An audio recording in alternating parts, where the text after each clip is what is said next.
태준 씨, 이제 내려가시죠. 청춘 산악회 총무의 다급한 목소리가 들렸다. 여름 장마가 예보보다 일찍 시작됐다. 산중턱 대피소에 모인 회원들이 하나둘 짐을 챙기기 시작했다. 먼저 가세요. 저는 좀 이따가 내려갈게요. 62, 작년에 교장직에서 은퇴한 후 처음으로 참가한 여름 산행이었다. 35년간 학교라는 울타리 안에서 모범을 보이며 살았다. 이제 그 무게에서 벗어났지만 자유가 이렇게 무거울 줄은 몰랐다. 저도 좀 더 있을게요. 비 좀 잦아들면 가죠. 한미경이 조용히 말했다. 예순, 병원에서 30년을 일하다 남편 병간호를 위해 그만뒀다는 그녀. 말수는 적지만 눈빛에 단호함이 있었다. 어머, 그럼 나도 남을래요. 혼자 가기 무서워요. 정수진이 밝게 웃으며 배낭을 내려놓았다. 58, 항상 명랑하지만 가끔 그 웃음 뒤로 쓸쓸함이 비쳤다. 1시간이 지나도 비는 그칠 줄 몰랐다. 오히려 더 거세졌다. 산 아래 민박집으로 내려온 우리 셋은 흠뻑 젖은 채였다. 아이고, 이를 어쩌나. 다른 손님들이 예약을 취소 안 해서 방이 하나밖에 안 남았네요. 민박집 주인의 말에 순간 공기가 멈췄다. 우리는 서로를 바라봤다. 빗소리만 요란했다. 어쩔 수 없죠. 다들 양해하시면. 미경이 먼저 고개를 끄덕였다. 네, 저는 괜찮아요. 수진이 애써 밝게 말했다. 뭐 어때요? 오히려 재밌겠네요. 방문을 열고 들어선 순간 숨이 막혔다. 생각보다 좁은 방에 이불이 2채뿐이었다. 세 사람이 한 방에서 잔다는 것. 평생 규칙과 질서 속에서 살아온 내게 이런 상황은 낯설었다. 옷부터 갈아입고 오세요. 감기 걸리겠어요. 미경의 말투는 조용했지만 거절하기 어려운 힘이 있었다. 화장실에서 옷을 갈아입으며 거울을 봤다. 젖은 머리카락 사이로 보이는 내 얼굴이 당황스러워 보였다. 거실로 나오니 두 사람이 편한 옷차림으로 앉아 있었다. 평소 단정한 차림만 보다가 면 티셔츠와 편한 바지 차림을 보니 묘하게 친밀감이 느껴졌다. 민박집 아주머니가 막걸리하고 파전 주고 가셨어요. 수진이 상을 가리켰다. 막걸리를 따르는 미경의 손놀림이 자연스러웠다. 잔을 받으며 그녀의 손끝이 스쳤다. 순간 심장이 빠르게 뛰었다. 은퇴하고 나니 이런 자유가 어색하네요. 나는 애써 평정심을 유지하며 말했다. 적응하셔야죠. 이제 진짜 인생이 시작된 거예요. 미경의 눈빛이 따뜻했다. 술 기운이 돌자 마음의 빗장이 하나씩 열렸다. 매일 아침 7시에 눈이 떠져요. 출근할 곳이 없는데도 내가 쓸쓸하게 웃었다. 전 병원에서 30년 일했어요. 남편이 아프고 나서 그만뒀죠. 미경이 잔을 만지작거렸다. 3년을 병간호하다 보냈는데 그때가 오히려 덜 외로웠어요. 할 일이라도 있었으니까. 저는 집에만 있으면 자꾸 옛날 생각만 나서. 수진의 목소리가 떨렸다. 혼자가 이렇게 무서울 줄은 몰랐어요. 미경이 수진의 손을 잡았다. 나는 그 모습을 보며 가슴 한구석이 뜨거워지는 걸 느꼈다. 아이들한테는 늘 외로움도 삶의 일부라고 가르쳤는데 나는 목이 메었다. 막상 제가 겪으니 그게 얼마나 공허한 위로였는지. 빗소리가 더 거세졌다. 창밖은 캄캄했다. 하지만 거실의 온기는 점점 따뜻해졌다. 우리는 모두 같은 상처를 안고 있었다. 그럼 방을 어떻게 쓰죠? 시계가 10시를 가리켰다. 더 이상 미룰 수 없었다. 내 목소리가 떨리는 게 느껴졌다. 제가 준비할게요. 미경이 일어섰다. 방으로 따라 들어가니 그녀가 이불을 펴고 있었다. 태준 씨가 가운데 주무세요. 그녀의 목소리는 담담했다. 남자분이 가운데 계시면 안심이 돼요.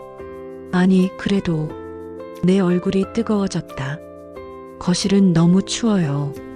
미경이 나를 똑바로 바라봤다. 그 눈빛에 묘한 결의가 있었다. 우리가 서로를 믿지 못할 이유가 있나요? 맞아요. 수진이 거들었다. 결국 나는 가운데 누웠다. 이불 속으로 들어가는 순간 온몸이 긴장됐다. 왼쪽에 미경이, 오른쪽에 수진이 조심스럽게 누웠다. 각자의 체온이 이불을 통해 전해졌다. 불을 끄자 숨소리만 크게 들렸다. 아니, 내 심장 소리가 제일 컸다. 그녀들도 들을까? 천둥치면 어떡하죠? 수진이 속삭였다. 괜찮아요. 같이 있잖아요. 미경의 대답이 어둠 속에서 들렸다. 누군가 몸을 뒤척였다. 이불이 바스락거렸다. 그 작은 소리에도 온 신경이 곤두섰다. 양옆에서 느껴지는 숨결, 미세한 움직임, 머릿결 냄새까지. 평생 혼자 자는데 익숙해진 몸이 이렇게 떨릴 줄이야. 잠이 안 오시나 봐요. 수진의 속삭임이 어둠을 깼다. 네, 내 목소리도 속삭임이 됐다. 거짓말이죠. 혼자가 아니어서 낯선 거죠. 그 한마디에 숨이 멎는 듯 했다. 그녀는 알고 있었다. 우리 모두의 마음을. 남편이 떠난 후로 수진의 목소리가 떨렸다. 한 번도 다른 사람 옆에서 잔 적이 없어요. 저는 매일 밤 남편이 누웠던 자리를 쓸어봐요. 미경의 고백이 이어졌다. 바보 같죠? 전 아직도 아내가 좋아하던 라벤더 향 섬유유연제를 써요. 나도 입을 열었다. 그 향기만이라도. 침묵이 흘렀다. 빗소리가 우리의 고백을 감싸주었다. 손 잡아도 될까요? 수진의 간절한 물음. 나는 천천히 오른손을 뻗었다. 수진의 차가운 손이 내 손을 꽉 잡았다. 그녀가 얼마나 떨고 있는지 느껴졌다. 저도. 미경이 말했다. 왼손을 내밀자 따뜻한 손이 잡아주었다. 부드럽지만 단단한 손이었다. 양손으로 전해지는 온기가 가슴으로 퍼졌다. 눈물이 날 것 같았다. 언제 이렇게 누군가와 연결되어 있다고 느껴본 적이 있었던가? 손을 잡은 채 한참을 누워 있었다. 빗소리가 점점 거세졌다. 천둥이 멀리서 울렸다. 무서워요. 수진이 내게 더 가까이 왔다. 그녀의 숨결이 내 목에 닿았다. 미경도 내 등에 바짝 붙었다. 태준 씨, 따뜻해요. 나는 고개를 돌려 미경을 바라봤다. 어둠 속에서도 그녀의 눈이 반짝였다. 이래도 될까요? 내가 물었다. 오늘만큼은. 두 여자가 동시에 속삭였다. 미경의 입술이 내 입술에 닿았다. 부드럽고 따뜻한 키스였다. 수진이 내 턱을 돌려 자신과도 키스했다. 저도 원해요. 수진의 속삭임에 나는 그녀를 끌어안았다. 우리 이래도 되는 걸까요? 외롭잖아요, 우리 모두. 미경이 내 셔츠 단추를 천천히 풀었다. 오늘 밤만큼은 외롭지 않게 해주세요. 세 사람의 옷이 하나씩 벗겨졌다. 부끄러웠지만 멈출 수 없었다. 이 나이에도 몸은 반응했다. 갈망했다. 수진이 내 몸 위로 천천히 올라왔다. 미경이 뒤에서 나를 껴안았다. 세 사람의 체온이 하나로 섞였다. 밤은 깊어갔고 빗소리는 계속됐다. 우리는 순서를 바꿔가며 자세를 바꿔가며 서로를 위로했다. 예순을 넘긴 몸이었지만 그 밤만큼은 젊은 날로 돌아간 것 같았다. 햇살이 눈꺼풀을 간지렸다. 조심스럽게 눈을 떴다. 꿈이 아니었다. 양팔의 따뜻한 무게가 느껴졌다. 두 사람도 깨어 있었다. 잘 주무셨어요? 미경이 작게 미소 지으며 물었다.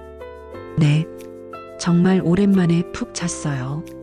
그것은 진심이었다.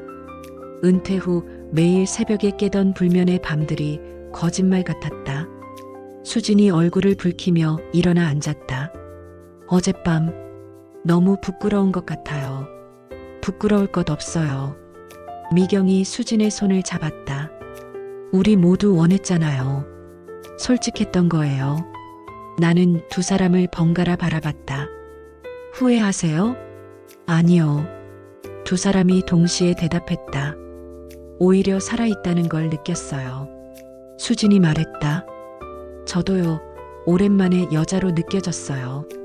미경의 고백에 나는 가슴이 뜨거워졌다. 저도 남자로 느껴졌어요. 누군가를 안아줄 수 있다는 게. 우리는 서로의 눈을 보며 조용히 웃었다. 어색하지 않았다. 오히려 더 가까워진 느낌이었다. 샤워를 마치고 거실로 나왔을 때 민박집 주인이 아침을 준비해 놓았다. 잘 주무셨어요? 밤새 비가 많이 왔죠? 네, 덕분에 잘 잤습니다. 우리는 서로를 보며 미소를 나눴다. 식사를 마치고 밖으로 나왔다. 비는 그쳤지만 하늘은 여전히 흐렸다. 커피 한잔하고 가실래요? 내가 물었다. 헤어지고 싶지 않았다. 근처 카페에서 마주 앉아 커피를 마셨다. 평범한 대화를 나눴지만 테이블 아래에서 가끔 발이 닿을 때마다 전기가 통하는 것 같았다. 어젯밤이 끝은 아니죠? 수진이 조심스럽게 물었다. 물론이죠. 미경이 먼저 대답했다. 우리 이제 남달라졌잖아요. 다음 달 산행 때도 만나요. 내가 말했다. 그 전에도 만나요. 자주. 수진이 밝게 웃었다. 네, 자주 만나요. 서로 외롭지 않게. 미경이 우리의 손을 각각 잡았다. 약속해요. 서로를 지켜주기로. 우리는 손을 맞잡고 조용히 약속했다. 이제 우리는 더 이상 혼자가 아니었다. 버스 정류장에서 헤어질 때 수진이 내 볼에 가볍게 키스했다. 다음에 봐요, 태준 씨. 미경도 내 손을 꽉 잡았다. 연락할게요. 자주.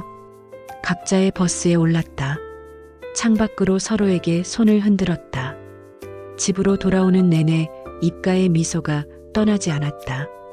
휴대폰을 꺼내 사납게 단톡방을 봤다. 두 사람이 접속해 있었다. 잘 들어가셨어요?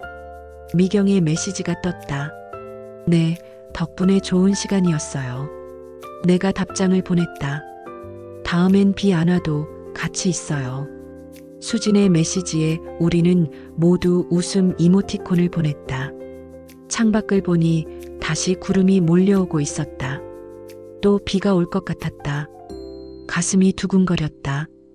혼자가 아니라는 것. 누군가 나를 기다린다는 것. 그것만으로도 삶은 계속될 수 있었다. 일주일이 지났다. 우리는 그 사이 2번 더 만났다. 조용한 찻집에서, 한적한 공원에서 대화를 나누며 서로를 더 깊이 알아갔다.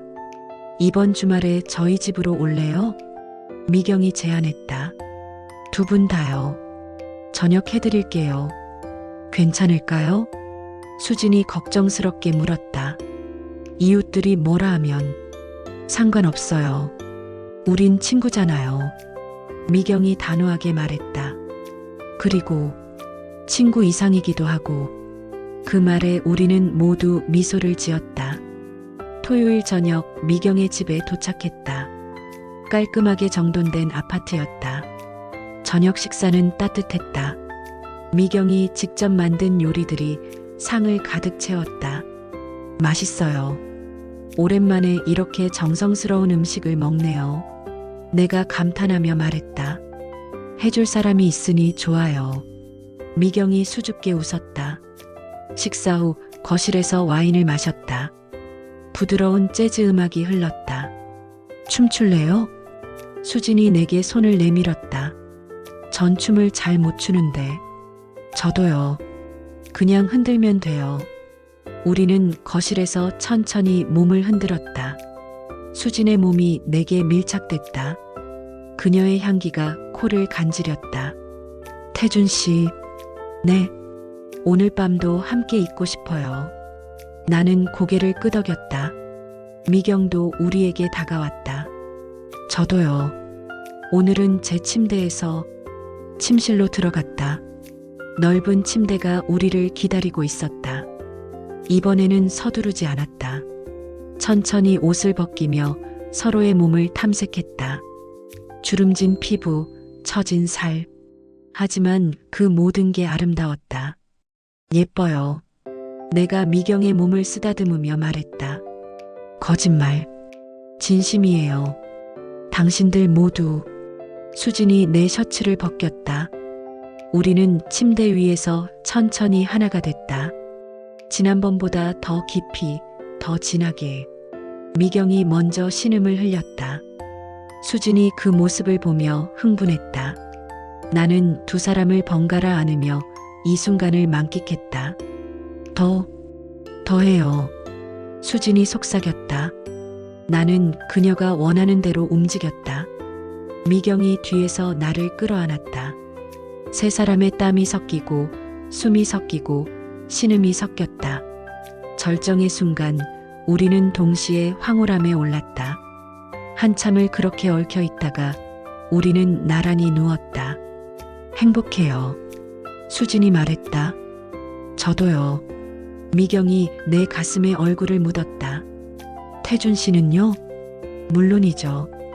이렇게 행복한 적이 없었어요. 우리는 서로를 껴안은 채 잠들었다. 외롭지 않은 밤이었다.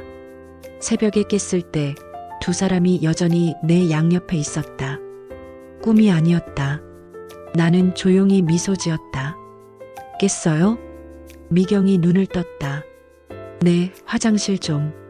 일어나려는데 수진이 내 팔을 잡았다. 조금만 더. 이렇게 있어요. 나는 다시 누웠다. 이 온기를 더 느끼고 싶었다. 그 후로 우리의 만남은 일상이 됐다. 일주일에 두세 번, 때로는 매일 만났다.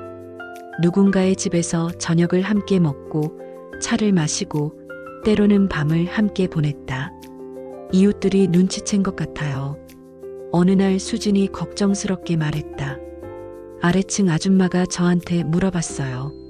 요즘 남자친구 생겼냐고. 뭐라고 했어요? 미경이 물었다. 친구들이라고 했죠. 산악회에서 만난. 거짓말은 아니네요. 내가 웃으며 말했다. 우린 친구잖아요. 특별한 친구. 맞아요. 우린 서로를 지켜주는 사이니까. 미경이 우리의 손을 잡았다. 한 달 후 산악회 정기 산행이 있었다. 우리는 함께 버스에 올랐다. 세 분 사이 좋으시네요. 다른 회원이 말했다. 혹시 친한 친구들이에요. 미경이 자연스럽게 대답했다. 나이 들어 친구 만나기 쉽지 않은데 복 받으셨네요. 우리는 서로를 보며 미소 지었다. 그들은 몰랐다. 우리가 얼마나 특별한 사이인지. 산행을 마치고 하산할 때 다시 비가 내리기 시작했다. 또 비네요. 수진이 하늘을 올려다봤다. 이번엔 우산이 있어요. 내가 우산을 펼쳤다. 하나로 충분해요. 같이 써요. 미경이 내 팔에 바짝 붙었다. 수진도 반대편에 붙었다. 우리는 하나의 우산 아래에서 천천히 걸었다. 빗소리가 포근했다. 이번 여름도 장마가 길 것 같대요. 수진이 말했다. 좋아요. 비 오는 날이 더 좋으니까. 미경이 대답했다. 우리가 처음 만난 날도 비 왔잖아요. 맞아요. 그날이 시작이었죠. 내가 두 사람을 꼭 껴안았다. 우리의 새로운 시작. 몇 달이 지났다. 우리의 관계는 더욱 깊어졌다. 이제는 서로의 집을 자유롭게 오갔다. 제 아들이 물어봤어요. 어느 날 미경이 말했다. 요즘 왜 이렇게 밝아졌냐고. 뭐라고 했어요? 친구들 만나서 행복하다고 했죠. 거짓말은 아니네요. 수진이 웃었다. 우린 정말 친구니까. 그 이상이지만. 제 딸도 비슷한 말 했어요. 수진이 말을 이었다. 혹시 새로운 사람 만났냐고. 얼굴이 너무 좋아 보인대요. 뭐라고 했어요? 좋은 사람들 만났다고 했죠. 엄마도 이제 엄마 인생 살겠다고. 우리는 모두 웃었다. 정말 새로운 인생이 시작된 것 같았다. 우리 여행 갈까요? 내가 제안했다. 3명이 함께요? 네, 제주도나 강원도. 좋아요. 가요. 수진이 눈을 반짝였다. 이번엔 방 3개 잡을 필요 없겠네요. 미경이 장난스럽게 말했다. 하나면 충분하니까. 우리는 서로를 보며 웃었다. 여행 준비를 하며 우리는 설렜다. 마치 젊은 연인들처럼. 옷 뭐 입고 갈까요? 수진이 물었다. 편한 옷이요. 우리끼리니까. 미경이 대답했다. 그래도 예쁘게 입고 싶어요. 태준 씨한테 예쁘게 보이고 싶잖아요. 지금도 충분히 예쁜데요. 내가 말했다. 두 분 다 제게는 가장 아름다운 사람들이에요. 금요일 오후 우리는 강릉행 기차에 올랐다. 창밖 풍경을 보며 이야기를 나눴다. 신혼여행 같아요. 수진이 말했다. 맞아요. 우리의 신혼여행이에요. 미경이 내 손을 잡았다. 펜션에 도착했을 때는 해가 지고 있었다. 바다가 보이는 2층 방이었다. 와, 여기 너무 좋아요. 수진이 창문을 열었다. 바닷바람이 불어왔다. 저녁 먹으러 갈까요? 내가 물었다. 조금 있다가요. 지금은 이 풍경을 보고 싶어요. 미경이 내 옆에 섰다. 우리는 셋이서 창가에 서서 노을을 바라봤다. 누구도 말하지 않았지만 모두 같은 생각을 하고 있었다. 이 순간이 영원했으면. 저녁을 먹고 돌아왔을 때 밤은 깊어 있었다. 샤워하고 올게요. 수진이 먼저 욕실로 들어갔다. 미경과 나는 거실에 앉아 와인을 마셨다. 태준 씨, 네, 고마워요. 우리를 받아줘서. 제가 더 고마워요. 두 분이 제 삶에 들어와줘서. 미경이 내게 키스했다. 깊고 진한 키스였다. 오늘 밤도 우리 함께 있어요. 아침까지. 욕실에서 수진이 나왔다. 그녀는 얇은 잠옷만 입고 있었다. 제 차례네요. 내가 일어서려는데 두 사람이 나를 잡았다. 우리가 해줄게요. 미경이 속삭였다. 같이 씻어요. 수진이 내 손을 잡아 끌었다. 욕실에서 우리는 서로의 몸을 씻겨주었다. 비누거품이 피부 위를 미끄러졌다. 손길은 부드럽지만 애틋했다. 사랑해요. 수진이 내 등에 얼굴을 묻으며 말했다. 저도 사랑해요. 미경이 내 가슴에 손을 올리며 말했다. 나도. 두 분 다 사랑해요. 침대로 옮겨갔다. 이번에는 더 천천히, 더 깊이 서로를 느꼈다. 창밖으로 파도 소리가 들렸다. 우리의 숨소리와 어우러졌다. 더 원해요. 수진이 신음했다. 저도. 미경도 몸을 떨었다. 밤은 길었다. 우리는 멈추지 않았다. 서로가 원하는 만큼, 느끼고 싶은 만큼. 새벽녘 땀에 젖은 몸으로 우리는 나란히 누워 있었다. 행복해요. 수진이 말했다. 저도요. 진짜 행복해요. 미경이 내 가슴에 얼굴을 묻었다. 우리 계속 이렇게 함께 있어요. 내가 두 사람을 끌어안으며 말했다. 약속해요. 영원히. 영원히요. 두 사람이 대답했다. 창밖으로 동이 트고 있었다. 새로운 날이 시작되고 있었다. 우리의 새로운 인생도 이제 막 시작된 것이었다. 그로부터 1년이 지났다. 우리 셋은 함께 작은 집을 얻었다. 2층짜리 단독주택. 방은 3개였지만 우리는 대부분 한 방에서 잤다. 자식들은 처음엔 놀랐지만 결국 우리의 행복을 인정해 주었다. 엄마가 행복하면 됐어요. 수진의 딸이 말했다. 이제 엄마 인생 사세요. 미경의 아들도 동의했다. 나이가 뭐 대수랴. 사랑의 나이가 어디 있나. 우리는 매일 함께 아침을 먹고 산책을 하고 저녁을 준비했다. 밤에는 서로를 안으며 잠들었다. 외롭지 않았다. 어느 비 오는 날 우리는 처음 만났던 그 민박집을 다시 찾았다. 기억나요? 미경이 물었다. 당연하죠. 우리가 시작된 곳이잖아요. 그날의 비가 우리를 만들었네요. 수진이 하늘을 올려다봤다. 비에 감사해야겠어요. 우리는 그 자리에서 오랫동안 서 있었다. 1년 전 3명의 외로운 영혼이 우연히 만났다. 비가 내리는 좁은 방에서 처음으로 서로의 온기를 나눴다. 그리고 이제 우리는 더 이상 혼자가 아니다. 나이가 들어도 사랑은 가능하다. 외로움을 나누면 그것은 위로가 된다. 세 사람의 사랑. 남들은 이상하게 여길지 모른다. 하지만 우리에게는 이것이 구원이었다. 집에 가요. 내가 말했다. 우리 집으로. 네, 우리 집. 두 사람이 대답했다. 손을 맞잡고 걷는 우리의 뒷모습. 누가 봐도 행복해 보이는 세 사람. 비는 여전히 내렸다. 하지만 우리는 더 이상 젖지 않았다. 서로가 서로의 우산이 되어 주었으니까.